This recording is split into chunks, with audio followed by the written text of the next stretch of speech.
নমস্কার, কেমন আছো সবাই? আমার আরেকটি নতুন ব্লগে তোমাদের অনেক অনেক স্বাগত জানাই। গুড মর্নিং সবাইকে। দেখো সকাল থেকে আমি ব্লগটা শুরু করছি, আর আজকে সকালে উঠেই দেখি চারিদিকটা বৃষ্টিতে ভিজে গেছে, আর বৃষ্টি ভেজা সকালটা ভীষণ ভালো লাগছে। তো চলো ভাবলাম তোমাদের সাথে একটু শেয়ার করি।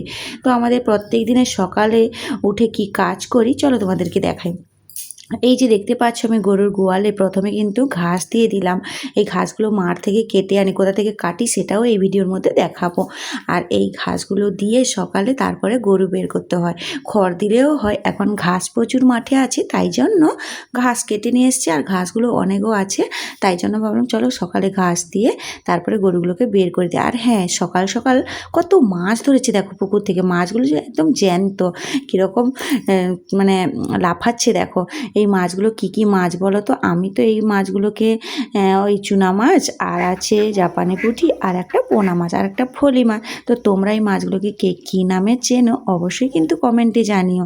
আর আমি মাছগুলো আমি প্রায় সময় আমি কাটি, আর এখন মা গরু নিয়ে যেতে পারবে না বলে তাই জন্য ও বলছে যে আমি মাছগুলো কেটে বেছে রাখছি, তুই এলে রান্না করবি, আর আমি ততক্ষণ তুই গরু মাঠ থেকে চড়িয়ে নিয়ে আয় আর ঘাস কেটে নিয়ে আয়। তো তাই জন্য আমি বললাম ঠিক আছে। মাছগুলো যখন কাটছি একটা ছোট্ট ভিডিও না হয় তোমাদেরকে একটু দেখিয়ে দিই।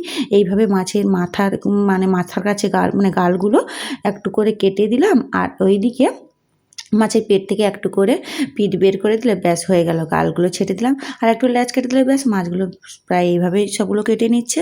তো মাছগুলো কেটে দিয়েছে, ধুয়ে রেখে দিয়েছে। তারপরে আমি এসেছিলাম মাঠে। এই যে মাঠ দেখতে পাচ্ছ, পুরো মাঠটাই কিন্তু ঘাসে ভর্তি। এই মাঠ থেকেই ঘাস কাটি, আর এই ঘাস কেটে নিয়ে গেলে গরু খায়। তো এমনি তো গরু খড় খেতে পারবে না, তাকে ঘাসও দিতে হবে। তো মাঠ থেকে চলে আসলাম, এসেই দেখি মাছ তো বানানো আছে।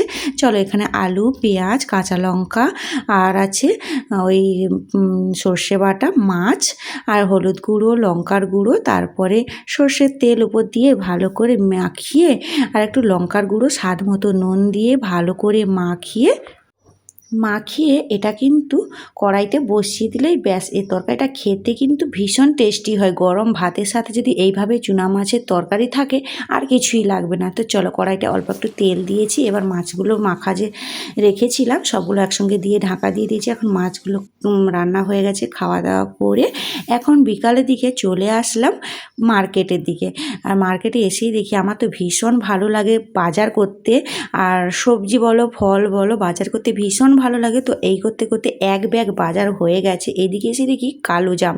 এই কালো জামগুলোও না ভীষণ ভালো লাগছে, আর নিব না, বাড়িতে আছে, কারণ আমার বোনের বাড়ি থেকে কালো জাম দিয়েছিল, তাই জন্য আর নিলাম না। আর এইদিকে লিচুটা নিয়ে লিচুটা ভাবছি ওই দিকে গেলেই নিব। তো চলো লিচু কেমন দাম জিজ্ঞেস করি। না গো না, 130 টাকা না না, শুধু পাতায় ভর্তি। তুমি শুধু পাতায় ভর্তি, না না তুমি তো পাতা দিকে তো ভর্তি করে দিল।